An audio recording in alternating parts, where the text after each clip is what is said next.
up. 15, make history. 16, positive disruption. 17, gingerbread man playing Catch Me If You Can. 18, off the grid. 19, volcanic / generational wealth. 2020, clear vision. And look what happened in 2020. Wow. If it don't get clearer than this, folks, then you are absolutely blind. And that means Stevie Wonder can see better than you at this point. May God bless him. He's amazing. And now 2021 is prime time. So once I started to see things come to life, I was like, okay, now that I figured this out on how to make things come to life, how do we make others better and help them make things come to life? And that to me was the best part of accomplishing certain parts of my goals. When you figure out it's not about you, it's about everybody. And everybody you love. It could be a small circle, which I hope it is, to be honest with you. We don't need too many people in our life, but unless it's this, 900,000 people in one room. That's awesome. But that to me is, once you flip it that one time, when you see it come to life that one time, then it's off to the races, folks. It's off to the races. And let me tell you, when that happens, that's when you're going to get the most hate, the most negativity, and people telling you you can't do it, it won't happen again, that was a fluke, you're just lucky. And that is what all this is about, this training is about. So you can channel that out and then use it as fuel and motivation to anything that you guys are trying to do moving forward in life. What do you think is the way to bring the country and the world together right now? We're so divided on everything from politics to race to, the idea of whether we're going to be free enterprise or some form of socialism. We're this far apart, what can bring people together? Because you see it. You and I both have the one privilege, which is to travel the world and bring people together, different beliefs, different faiths, different religions, different everything, and get them to come back to loving on each other. You see it in a concert. You see it in our version of a concert day and night, So what do you think is the way to bring the country together or bring people together? What's your experience? Look, and it's a huge question. I'm not making you be the guy. No, I got you. I want to know your perspective. No, because it's funny because it comes from different perspectives that I've already lived. I told you my family fled communism, and that's why I love freedom so much, and I was very blessed to be born in the United States of America. That was the first gift to me. And that's what they kept telling me. Look, we already got you here. If you can't figure this out in this country that allows you to do whatever you want and be whoever you want to be and gives you control of your destiny, there's nothing else we could do for you at this point, right? Yeah. So there it starts. I go back to appreciation. And then, by the way, I think that's the first thing, unfortunately, that's missing because kids today grew up in an environment where they hear everything horrible about America from someone who has a completely different perspective. Yeah. So there's no appreciation. So all they are is angry instead of grateful. And when you're angry, you usually do the wrong thing, just like when you're fearful. But gratitude changes that. You can't be grateful and angry simultaneously. You can't be grateful and fearful, right? So your gratitude has been a huge piece of that. I mean, absolutely. And that's why I was leading to the next thing. I tell people all the time, remember, I've been very, very blessed to be able to take music, apply, and open schools with it. Mind you, a kid that did not graduate high school, but a teacher changed my life. We're up to 11 schools now, 10,000 kids. And when I speak to the kids, especially the kids coming up right now, I tell them, utilize technology, don't let it use you, all right?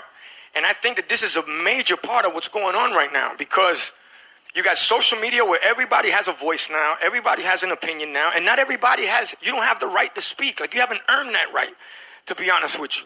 So what happens is you create all these different, let's call them tribes, a tribe for hate, a tribe for love, a tribe for racism, a tribe for socialism, a tribe for freedom.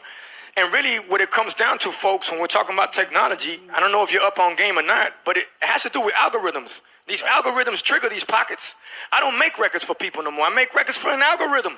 For it to end up on a playlist on what's the name, Spotify or Pandora or whatever it is, TikTok now. I don't know. Tomorrow it'll be Chick Chock and then Check Chick. I mean, it doesn't stop. But where I'm going with it is this.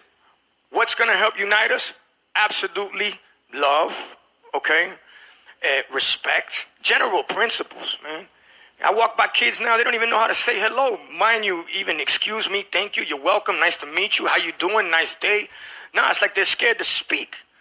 So where I'm going with it is this. To be able to be united, folks, I go back to inform yourself with what's really going on around the world. Inform yourself with what's really going on around the world. And don't get consumed in something that at the end of the day is controlling you. What do we need more in this world? I'm going to tell you what we need more in this world. Leaders. We need more leaders in this world. We're living in a society where it's two major words, followers and likes. My mother told me to never be a follower. And let me tell you something, and again to the kids, I'm sorry, but I got to say it because you feel my passion. I never gave a fuck if you like me or not. If I'm focused on something and I know I'm doing the right thing, trying to help people, and you don't see it, well then, hey, what? God bless you, but we're going to keep it moving. We're going to keep it pushing. And when you have that right now, where everybody's following each other, and it's like cattle following each other into the slaughterhouse, and no one's turning around and being a leader and going, guys, wait a second, y'all really see what's going on here? Because our leaders ain't leaders. I'll tell you that right now. I see a lot of leaders out there, and I see them as puppets. And they're getting moved by, again, different agendas. That's a different conversation. I'm not here to have that one today, but I'm sure we will. You know we will. Somewhere else.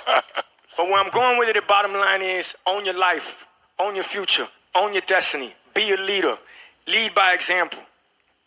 That's what the world needs now more than ever. How do we get a chance to do it? We get a chance to do it by having these conversations. I'm very blessed to be able to do it through music, and that's what we live for. And even when we were performing, I would tell people all the time, I'm here to make sure that anytime I hit a stage, especially in the United States of America, that the United States of America stays the United States of America, not the divided States of America. Okay?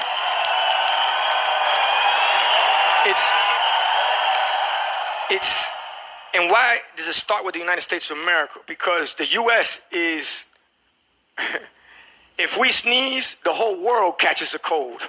Anything that happens in the States affects the rest of the world. So we need to be leaders in the United States of America. And me traveling the world, being very blessed, that's the best education I could ever get, is when you see the slums of Mumbai, when you see the favelas of Brazil, when you see the shanty towns of South Africa, when you see what's going on in the slums of Mexico, when you see poverty at its worst. You could go to any ghetto in the United States of America. You go to Chicago right now, they call it Chirac. You could go to Baltimore where there's murder rates through the roof. You could go to the worst ghettos of the United States of America. And that is Beverly Hills compared to what's going on in the poverty in the world. Amen. So if we could really see that, you'd appreciate, like, man, the States is where it's at. Now remember, I'm a first generation Cuban American. Due to the way that I was raised, my grandmother being a rebel next to Castro, making a decision of like, whoa, wait a second, maybe this was the wrong decision. Found a way for my mother to get out through Operation Peter Pan, Pedro Pan. My mother at 10 years old went from Cuba to Indiana, first of all, didn't know where she was going, didn't know the family, don't know the language, don't know what's going to happen, but know one thing, getting the fuck out of Cuba, you're on your way to freedom. So when you get that kind of appreciation embedded in you, then you're looking at it from a different perspective. Now you're not criticizing, you're a critical thinker. Now you're not a complainer, you're someone that's making it happen. You're a victor, not a victim. Yes. So it has a lot to do with the way that I was raised and what they came from that taught me life is chess, not checkers. And we're playing a lot of checkers right now. We're playing a lot of checkers. We're not really thoroughly thinking this through.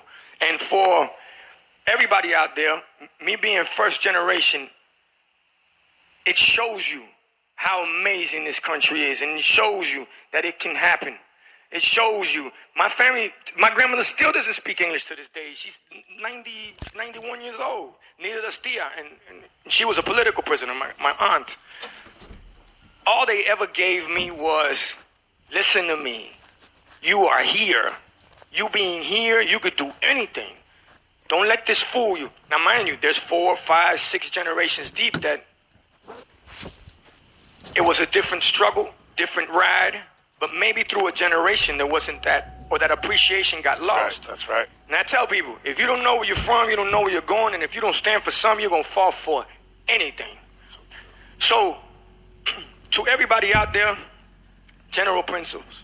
Love, respect, listen, learn from each other, and know again that as much as the world and the media and social media is trying to peg us against each other, guys, one race only.